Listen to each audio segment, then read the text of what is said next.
मात्रे नमः ओं मातृभ्यो नमः ओं पित्रे नमः ओं पितृभ्यो नमः ओं गुरुभ्यो नमः ओं आचार्येभ्यो नमः ओं महागणपतये नमः ओं कुलदेवता भूदेवी सहित लक्ष्मीनारायणाय नमः ओं उमामहेश्वराभ्यां नमो नमः.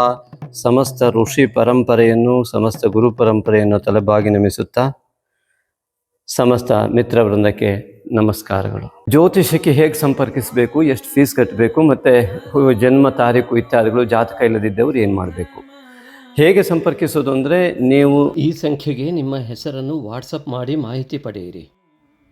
ಮಿತ್ರರೇ, ತಮಗೆಲ್ಲರಿಗೂ ಕೂಡ ಆಶ್ವಯುಜ ಮಾಸಕ್ಕೆ ಆತ್ಮೀಯ ಸ್ವಾಗತ. ನವರಾತ್ರಿ, ವಿಜಯದಶಮಿ, ನರಕ ಚತುರ್ದಶಿ, ಬಲೀಂದ್ರ ಪೂಜಾ, ವಾಲ್ಮೀಕಿ ಜಯಂತಿ ಎಲ್ಲ ಶುಭ ಪರ್ವಗಳ ಶುಭಾಶಯಗಳು. ಈ ಆಶ್ವಯುಜ ಮಾಸದಲ್ಲಿ ಬುಧ ಮತ್ತು ರವಿಗ್ರಹರಿಂದ ತುಲಾ ಸಂಕ್ರಮಣ 2/10/25ರಂದು ಬುಧ ಗ್ರಹವು, 17/10/25ರಂದು ರವಿಗ್ರಹವು ಕನ್ಯಾ ರಾಶಿಯಿಂದ ತುಲಾವನ್ನು ಪ್ರವೇಶ ಮಾಡ್ತಾ ಇದ್ದಾರೆ. ಹಾಗೆಯೇ ಗುರುಗ್ರಹವು 18/10/25ರಂದು ಮಿಥುನ ರಾಶಿಯಿಂದ ಕರ್ಕಾಟಕ ರಾಶಿಗೆ ಪ್ರವೇಶ. ಹಾಗೆಯೇ ಶುಕ್ರ ಗ್ರಹವು 9/10/25ರಂದು ಸಿಂಹ ರಾಶಿಯಿಂದ ಕನ್ಯಾ ರಾಶಿಯನ್ನು ಪ್ರವೇಶಿಸ್ತಾ ಇದ್ದಾರೆ. ಹಾಗೆಯೇ 7/10/25ರಂದು ಪೂರ್ಣಿಮಾ ರೇವತಿ ನಕ್ಷತ್ರದಿಂದ ಪ್ರಾರಂಭಗೊಂಡು ಅಶ್ವಿನಿ ನಕ್ಷತ್ರದಲ್ಲಿ ಕೊನೆಗೊಳ್ಳುವ ಪೌರ್ಣಿಮೆ ಆಶ್ವಯುಜ ಮಾಸಕ್ಕೆ ಕಾರಕವಾಗಿ ಮೀನರಾಶಿ ಮತ್ತು ಮೇಷರಾಶಿಯ ಮಧ್ಯಭಾಗದಲ್ಲಿ ಪೌರ್ಣಿಮೆಯ ಸಂಭವ. ಅದೇ ರೀತಿಯಾಗಿ ಅದೇ ದಿನ ಆದಿಕವಿ ವಾಲ್ಮೀಕಿಯ ಜಯಂತಿ ಕೂಡ. ಹಾಗೆಯೇ ಅಮಾವಾಸ್ಯೆಯು ಕೂಡ 21/10/25ರಂದು ಚಿತ್ತಾ ನಕ್ಷತ್ರದಲ್ಲಿ ತುಲಾ ರಾಶಿಯನ್ನು ಪ್ರವೇಶ ಮಾಡ್ತಾ ಇರತಕ್ಕಂತಹ ಚಂದ್ರನಿಂದ ಕನ್ಯಾ ಮತ್ತು ತುಲಾ ರಾಶಿಯ ಮಧ್ಯಭಾಗದಲ್ಲಿ ಈ ಒಂದು ಅಮಾವಾಸ್ಯೆ ಘಟಿಸುತ್ತಿದೆ. ಈ ಆಶ್ವಯುಜ ಮಾಸವು ಸಂಪೂರ್ಣವಾಗಿ ಒಂದು ಕನ್ಯಾ ರಾಶಿಯಿಂದ ತುಲಾ ರಾಶಿಯ ಮಧ್ಯದಲ್ಲಿ ಒಂದು ಗ್ರಹ ಯುದ್ಧವನ್ನೇ ಸೃಷ್ಟಿಸಿದಂತೆ ಗೋಚರವಾಗುತ್ತಿದೆ. ವಿಶೇಷವಾಗಿ ಈ ಆಶ್ವಯುಜ ಮಾಸದಲ್ಲಿ ತುಲಾ ರಾಶಿಯವರಿಗೆ ಒಂದು ಮಹಾ ತಿರುವು, ಇನ್ನೊಂದು ಮಹಾ ತಿರುವು, ಎರಡು ಮಹಾ ತಿರುವುಗಳು ಕಂಡುಬರ್ತಾ ಇದ್ದು, ಒಂದು ಕೆಟ್ಟ ರೀತಿಯ ತಿರುವಾದರೆ ಒಂದು ಒಳ್ಳೆಯ ರೀತಿಯ ತಿರುವಾಗಿ ಗಮನಕ್ಕೆ ಬರುತ್ತಿದೆ. ಆದರೆ ಯಾವ ವ್ಯಕ್ತಿಯ ಜಾತಕ ಮತ್ತು ಆ ವ್ಯಕ್ತಿಯ ಈ ಜನ್ಮದ ನಡೆ ಮತ್ತು ನುಡಿ ಹಾಗೂ ಈ ಜನ್ಮದ ಸಂಸ್ಕಾರಗಳು ಮತ್ತು ಯಾವ್ಯಾವ ಗ್ರಹದ ಪ್ರಭಾವವನ್ನು ಒಳ್ಳೆಯ ರೀತಿಯಲ್ಲಿ ಬಳಸಿಕೊಂಡಿದ್ದಾರೆ ಮತ್ತು ಕೆಟ್ಟ ರೀತಿಯಲ್ಲಿ ಬಳಸಿಕೊಂಡಿದ್ದಾರೆ ಅನ್ನುವುದರ ಆಧಾರದ ಮೇಲೆ ಈ ಒಂದು ಕೆಟ್ಟ ತಿರುವು ಅಥವಾ ಒಳ್ಳೆಯ ತಿರುವಿನ ಸಂಪೂರ್ಣ ಪರಿಣಾಮ ಸಿಗಲಿಕ್ಕಿದೆ. ಸಾಮಾನ್ಯವಾಗಿ ಯಾರಿಗೂ ಕೂಡ ಕೆಟ್ಟ ತಿರುವು ಅಗತ್ಯ ಇರುವುದಿಲ್ಲ, ಬಯಸುವುದಿಲ್ಲ. ಆದರೆ ಪೂರ್ವಜನ್ಮದ ಕರ್ಮದಿಂದಾಗಿ ಕೆಲವೊಂದಿಷ್ಟು ಕೆಟ್ಟ ಕರ್ಮಗಳ ಫಲವಾಗಿ ಅನುಭವಿಸುವಂತಹ ಯೋಗಗಳು ಕೂಡ ಪ್ರತಿಯೊಬ್ಬರಿಗೂ ಕೂಡ ರೋಗ ರೂಪದಲ್ಲೋ ಅಥವಾ ಇನ್ನಾವುದೋ ಕಷ್ಟ ರೂಪದಲ್ಲೋ ಬರುವುದು ಸ್ವಾಭಾವಿಕವಾಗಿ ಮನುಷ್ಯ ಜೀವನದಲ್ಲಿ ಸಹಜವಾಗಿ ನಡೆಯುವ ಕ್ರಿಯೆ. ಆದರೆ ನಮಗೆ ಯಾರಿಗೂ ಕೂಡ ಈ ಒಂದು ಆಶ್ವಯುಜ ಮಾಸದಲ್ಲಿ ಆ ಕೆಟ್ಟ ಫಲ ಸಿಗಬಾರದು ಎಂಬುದಾಗಿ ಯೋಚಿಸುತ್ತಾ ಅದಕ್ಕೆ ಪರಿಹಾರವನ್ನು ಹೇಳ್ತಾ ಈ ಒಂದು ವಿಡಿಯೋವನ್ನು ಮಾಡ್ತಾ ಇದ್ದೇವೆ. ದಯವಿಟ್ಟು ಕೊನೆಯವರಿಗೆ ತಪ್ಪದೇನೆ ನೋಡಿ, ಹಾಗೆ ಸಬ್ಸ್ಕ್ರೈಬ್ ಮಾಡಿ, ಹಾಗೆ ಅನೇಕ ಜನರಿಗೆ ಶೇರ್ ಮಾಡುವ ಮೂಲಕವಾಗಿ ನಮಗೂ ಪ್ರೋತ್ಸಾಹ ನೀಡಿ ನಿಮ್ಮ ಜೀವನವು ಕೂಡ ಒಳ್ಳೆಯದಾಗಲಿ ಎಂದು ಆತ್ಮೀಯವಾಗಿ ಹಾರೈಸುತ್ತಾ ನಾವು ನಂಬಿದ ದೇವರಲ್ಲಿ ಪ್ರಾರ್ಥಿಸುತ್ತಾ ಈ ಒಂದು ವಿಡಿಯೋವನ್ನು ಪ್ರಾರಂಭ ಮಾಡ್ತಾ ಇದ್ದೇವೆ. ಮಿತ್ರರೇ, ರಾಶಿಯ ಅಧಿಪತಿಯಾದ ಶುಕ್ರನು ಸಿಂಹ ರಾಶಿಯಲ್ಲಿ ಶತ್ರು ಕ್ಷೇತ್ರದಲ್ಲಿ ಇದ್ದು ಈಗಾಗಲೇ ತಿಳಿಸಿದಂತೆ 9/10/25ರಂದು ಕನ್ಯಾ ರಾಶಿಯನ್ನು ಪ್ರವೇಶ ಮಾಡುತ್ತಾ ಇರುವ ಸಂದರ್ಭ.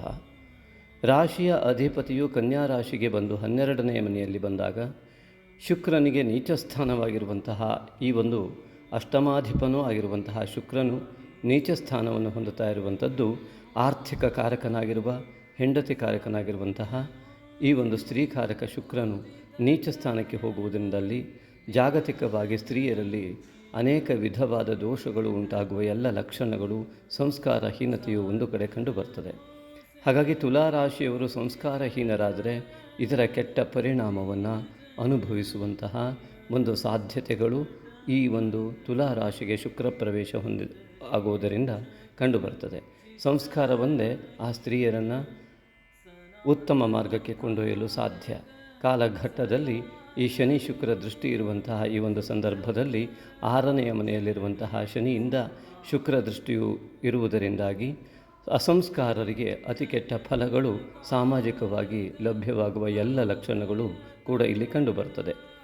ಶುಕ್ರ ಗ್ರಹ ಪ್ರಭಾವಯುತವಾದ ತುಲಾರಾಶಿ ಸಂಜಾತರು ಯಾರೇ ಇದ್ದರೂ ಕೂಡ, ಉದಾಹರಣೆ ಲಗ್ನವೇ ತುಲಾ ಲಗ್ನವಾಗಿದ್ದಲ್ಲಿ ಅಥವಾ ಲಗ್ನದಲ್ಲಿ ಶುಕ್ರನಿದ್ದಲ್ಲಿ ಇತ್ಯಾದಿ ಸ್ವಭಾವವುಳ್ಳ ಸ್ತ್ರೀ ಸ್ವಭಾವವುಳ್ಳ ಕೆಲವು ಗಂಡಸರಿಗೂ ಕೂಡ ಅಸಂಸ್ಕಾರಯುಕ್ತರಾದವರಿಗೆ ಅತಿಯಾದ ಪರಿಣಾಮವು ಕೂಡ ಕಂಡುಬರಬಹುದು. ಹಾಗಾಗಿ ಅಸಂಸ್ಕಾರಗಳಿಗೆ ಆ ಜಾಗವನ್ನು ಕೊಡದೇ ಇರುವ ಸುಸಂಸ್ಕೃತರಿಗೆ ಈ ಒಂದು ಶುಕ್ರನ ನೀಚ ಫಲದಿಂದ ಹೊರಬರಲು ಸಾಧ್ಯವುಂಟು.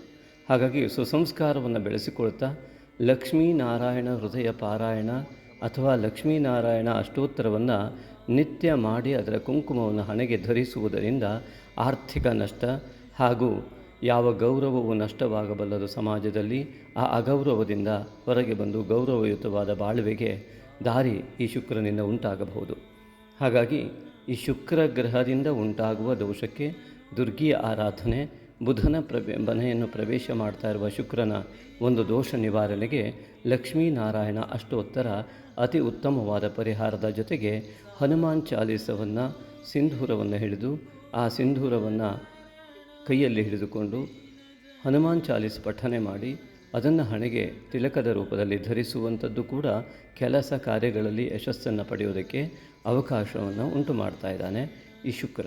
ಹಾಗಾಗಿ ಶುಕ್ರ ಗ್ರಹದ ಸಮಸ್ತ ವಿಧವಾದ ಒಳ್ಳೆಯ ಫಲ ಸಂಪೂರ್ಣವಾಗಿ ತಮಗೆಲ್ಲರಿಗೂ ಕೂಡ ಲಭ್ಯವಾಗಲಿ ಅಂತ ಆಶಿಸ್ತಾ, ಇನ್ನು ದ್ವಿತೀಯಾಧಿಪತಿಯಾದಂತಹ ಕುಜ ಹಾಗೂ ಸಪ್ತಮಾಧಿಪತಿಯಾದಂತಹ ಕುಜ ಈ ಒಂದು ರಾಶಿಯಲ್ಲಿಯೇ ಇರುವುದರಿಂದಾಗಿ ಈ ರಾಶಿಯ ಆರ್ಥಿಕ ಸ್ಥಿತಿಗತಿಗಳಿಗೆ ಕುಜನ ಶುಭ ಫಲವನ್ನು ಅನುಭವಿಸ್ತಾ ಇರುವವರು, ಅಂದರೆ ಕುಜನಿಂದ ಉಂಟಾಗುವ ಸಿಟ್ಟು, ಆತಂಕ, ಭಯ, ದ್ವೇಷ ಇತ್ಯಾದಿಗಳ ಗುಣಗಳಿಂದ ದೂರ ಇರುವ ತಾಳ್ಮೆ ಇರುವಂತಹ ವ್ಯಕ್ತಿಗಳಿಗೆ ಇದು ಅತ್ಯಂತ ಹಣಕಾಸಿನ ವ್ಯವಸ್ಥೆಗೆ ಅನುಕೂಲಕರ.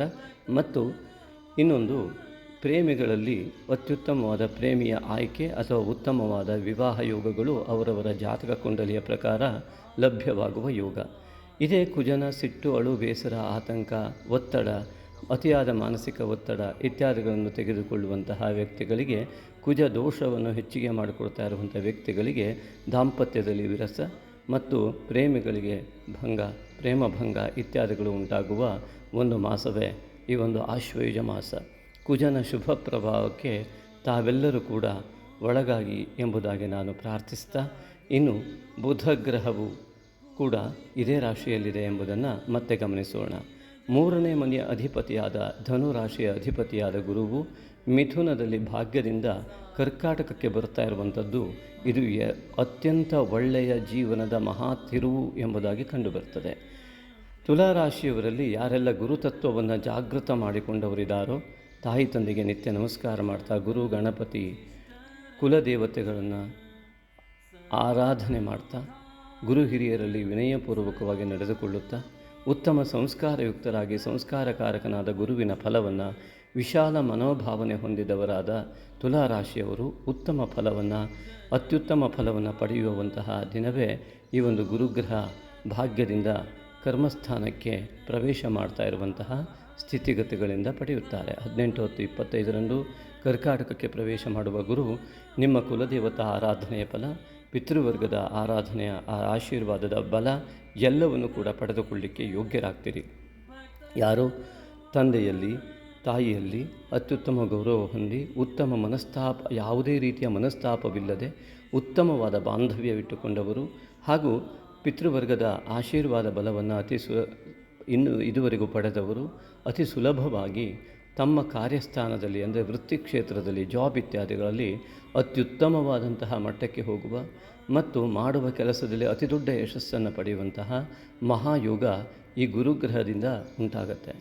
ಯಾರಿಗೆ ಈ ಎಲ್ಲ ಉತ್ತಮ ಫಲವು ಸಿಗುವುದೇ ಇಲ್ಲವೋ, ತುಲಾರಾಶಿಯಲ್ಲಿ ಗುರುತತ್ವಹೀನತೆ ಇರುವಂತಹ ಯಾವುದೇ ವ್ಯಕ್ತಿಗಳು, ಉದಾಹರಣೆಗೆ ಪೂರ್ವ ಜನ್ಮದಿಂದ ಬಂದಂತಹ ದೋಷಯುಕ್ತವಾದ ಜಾತಕವಿದ್ದಲ್ಲಿ, ಗುರುವಿನ ಸ್ಥಿತಿ ಅಸ್ಥಿತಿಯಾಗಿದ್ದಲ್ಲಿ, ಸರಿಯಾದ ಸ್ಥಾನದಲ್ಲಿ ನಿಮ್ಮ ಜಾತಕ ಕುಂಡಲಿಯಲ್ಲಿ ಲಭ್ಯವಾಗದಿದ್ದಲ್ಲಿ ಇಂತಹ ಫಲಗಳು ಲಭ್ಯವಾಗ್ತದೆ. ಯಾವ ರೀತಿಯಾಗಿ ಅಂದರೆ, ಯಾವುದೇ ಮಾಡಿದರೂ ಕೂಡ, ಎಷ್ಟು ಪ್ರಯತ್ನ ಮಾಡಿದರೂ ಕೂಡ ಫಲ ಸರಿಯಾದ ಪ್ರಮಾಣದಲ್ಲಿ ಪ್ರಯತ್ನಕ್ಕೆ ತಕ್ಕಂತೆ ಸಿಗದೇ ಇರುವುದು, ಲಕ್ ಇಲ್ಲದೆ ಇರುವಂಥದ್ದು, ಅವಕಾಶ ವಂಚನೆ ಇತ್ಯಾದಿಗಳಾಗುವಂಥದ್ದು ಮತ್ತು ಸ್ವಾರ್ಥ ಹೆಚ್ಚಾಗ್ತಾ ನನಗೆ ಹೀಗಾಗ್ತಾ ಇದೆ ಅಂತ ಯೋಚನೆ ಮಾಡುವಂತಹ ರೀತಿ ನೀತಿಗಳು ಈ ಗುರುವಿನ ಅನುಗ್ರಹ ಅನುಗ್ರಹಕ್ಕೆ ಪಾತ್ರರಾಗದವರಲ್ಲಿ ಕಂಡುಬರುತ್ತೆ. ಉತ್ತಮವಾದ ಸಂಸ್ಕಾರಯುಕ್ತ ಪದವನ್ನು ಮಾತ್ರ ಬಳಸುವವರು ಗುರುವಿನ ಅನುಗ್ರಹಕ್ಕೆ ಹೊಂದಿರುತ್ತಾರೆ. ಪೂರ್ವಜನ್ಮದ ಪುಣ್ಯಾಂಶದಲ್ಲಿ ಅವರಿಗೆ ಹೆಚ್ಚಿಗೆ ಪ್ರಮಾಣ ಪುಣ್ಯಾಂಶ ಇರ್ತದೆ. ಯಾರು ಅಪಶಬ್ದಗಳನ್ನು ನುಡಿಯುತ್ತಾರೋ, ವ್ಯಂಗ್ಯವಾದಂತಹ ನುಡಿಗಳು, ಕುಹಕವಾದಂತಹ ನುಡಿಗಳು, ಏಕೆಂದರೆ ಗುರು ವಾಕ್ಕಾರಕನಾಗಿರ್ತಾನೆ, ಸಂಸ್ಕಾರಕಾರಕನಾಗಿರ್ತಾನೆ. ಹಾಗಾಗಿ ಗುರುವು ಉತ್ತಮ ರೀತಿಯಲ್ಲಿ ಇದ್ದ ವ್ಯಕ್ತಿಗಳು ಜಾತಕವಿಲ್ಲದೆ ಇದ್ದರೂ ಕೂಡ ಕಂಡುಬರುವಂಥದ್ದು ಏನು ಅಂದರೆ, ಅವರು ಬಳಸುವ ಪದ ಅತಿ ಸಂಸ್ಕಾರಯುಕ್ತವಾದ ಪದವಾಗಿದ್ದಲ್ಲಿ ಆ ಪದವು ಸಂಪೂರ್ಣವಾಗಿ ಗುರುತತ್ವವನ್ನು ಸಾರುವಂಥದ್ದಾಗಿರುತ್ತೆ. ಆಗ ಸಂಪೂರ್ಣವಾಗಿ ದಿನದಲ್ಲಿ ಬಳಸುವ ಎಲ್ಲ ಪದಗಳು ಕೂಡ ಧನಾತ್ಮಕ ಪದಗಳಾಗಿದ್ದಲ್ಲಿ ಮಾತ್ರ ಸಂಪೂರ್ಣ ಗುರುತತ್ವ ಜಾಗೃತವಾಗಿರ್ತದೆ. ಆದ್ದರಿಂದ ಒಳ್ಳೆಯ ಭಾವನೆಯಿಂದ ಆಡುವ ಶಬ್ದಗಳು ಅತ್ಯುತ್ತಮ ಫಲವನ್ನು ಕೊಡ್ತವೆ. ಒಳ್ಳೆಯ ಭಾವನೆ ಇಲ್ಲದ ಒಳ್ಳೆಯ ಶಬ್ದಗಳು ಕೂಡ ಕೆಟ್ಟ ಫಲವನ್ನು ನೀಡುತ್ತವೆ. ಆದ್ದರಿಂದಾಗಿ ಒಳ್ಳೆಯ ಭಾವನೆ ಇಲ್ಲದೆ ಆಡುವ ಪದಗಳು ಮತ್ತು ಕೆಟ್ಟ ಪದಗಳು ಇತ್ಯಾದಿ ಪದಗಳ ಪ್ರಯೋಗ ಮಾಡುವವರಿಗೆ ತುಲಾರಾಶಿಯವರೇ ಆಗಿದ್ದರೂ ಭಾಗ್ಯದಿಂದ ಕರ್ಮಸ್ಥಾನಕ್ಕೆ ಬರುವ ಗುರುವು ದುರ್ಬಲನಾಗುತ್ತಾನೆ. ಆದ್ದರಿಂದಾಗಿ ಗುರುವಿನ ತತ್ವ ಜಾಗೃತ ಮಾಡಿಕೊಳ್ಳುತ್ತಾ ಈ ಗುರುವಿನ ಅತ್ಯುತ್ತಮವಾದ ಫಲವನ್ನು ಪಡೆಯುವಲ್ಲಿ ನೀವು ಯಶಸ್ವಿಯಾದರೆ ನಿತ್ಯ ದೇವತಾರಾಧನೆ ಇತ್ಯಾದಿಗಳಿಂದ ಗುರು ಹಿರಿಯರ ಮಾರ್ಗದರ್ಶನವನ್ನು ಪಡೆದಂತಹ ತುಲಾರಾಶಿಯವರು ಜಗತ್ತಿನಲ್ಲೇ ಅತ್ಯದ್ಭುತ ಸಾಧನೆಯನ್ನು ಮಾಡಲು ಯೋಗ್ಯವಾದಂಥ ಮಾಸ ಈ ಆಶ್ವೇಜ ಮಾಸ. ಶುಕ್ರನ ದೋಷದಿಂದಾಗಿ ಉಂಟಾಗುವಂತಹ ದೋಷಕ್ಕಾಗಿ ಲಕ್ಷ್ಮೀನಾರಾಯಣ ಹೃದಯ ಪಾರಾಯಣ ಅಥವಾ ಅಷ್ಟೋತ್ತರವನ್ನು ನಿತ್ಯ ಮಾಡಿ ಕುಂಕುಮ ಹಿಡಿಕೊಳ್ಳುವ ಮೂಲಕವಾಗಿ ಸುಸಂಸ್ಕಾರಯುಕ್ತರಾಗಿ ಗುರುವಿನ ಫಲವನ್ನು ಪಡೆಯುವುದಕ್ಕೆ ಅತ್ಯುತ್ತಮವಾದಂತಹ ಯೋಗ ಇರುವುದರಿಂದ ಈ ಒಂದು ಆಶ್ವೇಜ ಮಾಸದಲ್ಲಿ ತುಲಾರಾಶಿಯವರಿಗೆ ಜೀವನದಲ್ಲಿ ಆಕಸ್ಮಿಕವಾದ ಮಹಾ ತಿರುವು ಸಿಗುವುದರಲ್ಲಿ ಯಾವ ಸಂದೇಹ ಇಲ್ಲ. ಅದಕ್ಕೆ ತಕ್ಕಂತೆ ತಾವು ತಮ್ಮ ನಡೆನುಡಿಗಳನ್ನು ಸುಧಾರಿಸಿಕೊಂಡು ಸಮಸ್ತ ವಿಧವಾದಂತಹ ನಮ್ಮ ಸನಾತನ ಪರಂಪರೆಯನ್ನು ಗೌರವಿಸುತ್ತಾ ಸಮಸ್ತ ನಮ್ಮ ತಾಯಿ ತಂದೆ ಗುರು ಗಣಪತಿ ಕುಲದೇವರನ್ನು ಆರಾಧನೆ ಮಾಡುತ್ತಾ ಸಮಾಜಕ್ಕೆ ಒಳಿತನ್ನು ಮಾಡುವ ನಿಟ್ಟಿನಲ್ಲಿ ನಿಸ್ವಾರ್ಥ ಭಾವದಿಂದ ಹೆಜ್ಜೆಯನ್ನಿಟ್ಟಾಗ ಇದೊಂದು ಮಹಾ ಹೆಜ್ಜೆಯಾಗಿ, ದೊಡ್ಡದಾದ ಜೀವನದ ಮಹಾ ಹೆಜ್ಜೆಯಾಗಿ ಇದು ಪರಿವರ್ತಿತವಾಗಿ ಅತ್ಯುತ್ತಮ ಸಾಧನೆಯ ಒಂದು ಮಾಸವೇ ಆಶ್ವೇಜ ಮಾಸ. ಇನ್ನು ಚತುರ್ಥಾಧಿಪತಿಯಾದಂತಹ ಶನಿಯು ಷಷ್ಠದಲ್ಲಿಯೂ ಪಂಚಮಾಧಿಪತಿಯಾದಂತಹ ಶನಿಯು ಷಷ್ಠದಲ್ಲಿಯೂ ಕಾಣುವುದರಿಂದ ಷಷ್ಠದಲ್ಲಿ ಇರತಕ್ಕಂತಹ ಶತ್ರುಗಳ ನಾಶ, ಶನೈಶ್ಚರನಿಂದ ಪಂಚಮ ಶನಿಯ ಬಿಡುಗಡೆಯಿಂದಾಗಿ ನಮ್ಮ ಅನೇಕ ಆಂತರಿಕವಾದಂತಹ ಕಾಮಕ್ರೋಧ ಲೋಭ ಮೋಹ ಮದ ಮತ್ಸರಾದಿಗಳ ಈ ವೈರಿಗಳನ್ನು ಹಾಗೂ ಬಾಹ್ಯವಾಗಿರ್ತಕ್ಕಂಥ ನಮ್ಮನ್ನು ದ್ವೇಷಿಸುವ ವ್ಯಕ್ತಿಗಳಿಂದ ದೂರವಾಗುವುದಕ್ಕೆ, ಅರ್ಥಾತ್ ಅವರಲ್ಲಿಯ ಶತ್ರುತ್ವ ಭಾವ ನಿವಾರಣೆ ಆಗುವುದಕ್ಕೆ ಈ ಶನೈಶ್ಚರನು ಕಾರಕನಾಗಿದ್ದಾನೆ. ಆ ರೀತಿಯಾದಂತಹ ವ್ಯವಹಾರ ನಮ್ಮಿಂದಾದಾಗ ಶತ್ರುಗಳು ಕೂಡ ಮಿತ್ರರಾಗುವಂತೆ ಶನೈಶ್ಚರನಿಂದ ಒಂದು ಅದ್ಭುತವಾದ ಪರಿಣಾಮವನ್ನು ತುಲಾರಾಶಿಯವರು ಗಮನಿಸಬಹುದು.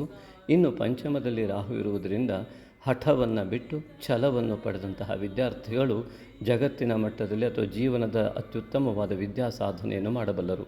ಮಾನಸಿಕ ಚಾಂಚಲ್ಯತೆಯನ್ನು ದೂರ ಮಾಡಿಕೊಂಡು ಅತ್ಯುತ್ತಮವಾದಂತಹ ಛಲವನ್ನು ಹೊಂದಿ ನಾನು ಇದನ್ನು ಸಾಧಿಸಲೇಬೇಕು ಎಂಬುದಾಗಿ ಸ್ಮಾರ್ಟ್ ವರ್ಕ್ ಮಾಡುವ ವಿದ್ಯಾರ್ಥಿಗಳು, ಹಾರ್ಡ್ ವರ್ಕ್ ಅಲ್ಲ, smart work and plan work ಮಾಡ್ತಕ್ಕಂಥ ವಿದ್ಯಾರ್ಥಿಗಳು ಮಹಾ ಯಶಸ್ಸನ್ನು ಗಳಿಸಲಿಕ್ಕೆ ಈ ಆಶ್ವೇಜ ಮಾಸ ಅತಿ ಹೆಚ್ಚಿನ ಫಲವನ್ನು ನೀಡುತ್ತದೆ. ಅದೇ ರೀತಿಯಾಗಿ ಇನ್ನು 6ನೇ ಮನೆಯ ಅಧಿಪತಿಯಾದಂಥವನು ಗುರುವು ಭಾಗ್ಯದಿಂದ ದಶಮಕ್ಕೆ ಕರ್ಮಸ್ಥಾನಕ್ಕೆ ಬರುತ್ತಾ ಇರುವುದರಿಂದಾಗಿ ಸಮಸ್ತ ಶತ್ರು ನಾಶದ ಜೊತೆಗೆ ನೀವು ಅಶತ್ರುಗಳು ಅಂದರೆ ಶತ್ರುಗಳಿಲ್ಲದಾದಂತಹ ಅಜೇಯರಾಗಿ ನೀವು ಒಂದು ಸಾಧನೆಯನ್ನು ಮಾಡಲಿಕ್ಕೆ ಸಾಧ್ಯ. ಹಾಗಾಗಿ ಅಜಾತ ಶತ್ರುವಾಗುವಂತಹ ಯೋಗ ನಿಮಗೀಗ ಒದಗಿ ಬಂದಿದೆ. ಇನ್ನು ಮೇಷರಾಶಿಯ ಅಧಿಪತಿಯಾದ ಕುಜ ರಾಶಿಯಲ್ಲಿ ಇರುವುದರಿಂದ ಅನೇಕರಿಗೆ ಪ್ರೇಮ ವಿವಾಹ ಸಂಬಂಧ, ಪ್ರೇಮಿಗಳಿಗೆ ಪ್ರೇಮತ್ವ ಸಾಧ್ಯತೆ ಹಾಗೂ ದಾಂಪತ್ಯಗಳಲ್ಲಿ ಅತ್ಯಂತ ಸಾಮರಸ್ಯತೆ ಉಂಟಾಗುವ ಯೋಗ ಉತ್ತಮ ಕುಜನ ಪ್ರಭಾವಕ್ಕೆ ಒಳಗಾದವರಿಗೆ ಉಂಟು. ಹಾಗಾಗಿ ಸಿಟ್ಟು, ಬೇಸರ ಇತ್ಯಾದಿಗಳಿಂದ ದೂರ ಬರುವ ಯಾವ ವ್ಯಕ್ತಿಗಳು ಈ ಒಂದು ಉತ್ತಮವಾದ ಫಲವನ್ನು ಪಡೀತಾರೋ ಅದೇ ರೀತಿಯಾಗಿ ಸಿಟ್ಟು ಇತ್ಯಾದಿಗಳಿದ್ದಂಥವರು ಅದನ್ನು ಬಿಡುವ ಮೂಲಕ ಈ ಉತ್ತಮವಾದ ಫಲವನ್ನು ಪಡೆಯಲಿಕ್ಕೆ ಯೋಗ್ಯರಾಗ್ತಾರೆ. ಹಾಗೆ ಅಷ್ಟಮಾಧಿಪತಿಯಾದ ಶುಕ್ರ ಈಗಾಗಲೇ ಹೇಳಿದಂತೆ ನೀಚ ಸ್ಥಾನಕ್ಕೆ ವ್ಯಯದಲ್ಲಿ ಬಂದಿರುವುದರಿಂದಾಗಿ ಆ ಒಂದು ಆಂಜನೇಯ ಲಕ್ಷ್ಮೀನಾರಾಯಣ ಆರಾಧನೆ ಅತ್ಯುತ್ತಮ ಫಲವನ್ನು ನೀಡಬಲ್ಲದು. ಹಾಗೆಯೇ ಅನೇಕರಿಗೆ ಕಂಟಕ ದಶಾಭುಕ್ತಿಗಳಿಂದಿದ್ದಲ್ಲಿ ಖಂಡಿತವಾಗಿಯೂ ಆ ಶುಕ್ರ ನೀಚ ಸ್ಥಾನಕ್ಕೆ ವ್ಯಯಕ್ಕೆ ಬರುವುದರಿಂದ ಕಂಟಕಾದಿಗಳಿದ್ದಲ್ಲಿ ಜಾತಕದ ಪರಿಶೀಲನೆ ಅತ್ಯಂತ ಅಗತ್ಯ. ಇನ್ನು ಭಾಗ್ಯಾಧಿಪತಿಯಂತಹ ಬುಧನು ವ್ಯಯದಿಂದ ರಾಶಿಗೆ ಬರುವುದರಿಂದ ಹಳೆಯ ಮಾತುಕತೆಗಳಲ್ಲಾಗಿರುವಂತಹ ವ್ಯತ್ಯಾಸಗಳು ಈಗ ಅತ್ಯುತ್ತಮ ಮಾತುಗಳಿಂದ ರವಿ ಮತ್ತು ಬುಧ ನಿಪುಣ ಯೋಗದಿಂದ ನಿಮ್ಮ ನಿಪುಣತ್ವ ಕೌಶಲ್ಯತೆ ಸಮಸ್ತ ವಿಧವಾಗಿ ಯಶಸ್ಸನ್ನು ಕಾಣುವ ಮಹಾಯೋಗವೇ ರವಿ ಬುಧ ನಿಪುಣ ಯೋಗದಿಂದ ಉಂಟಾಗಬಲ್ಲದು.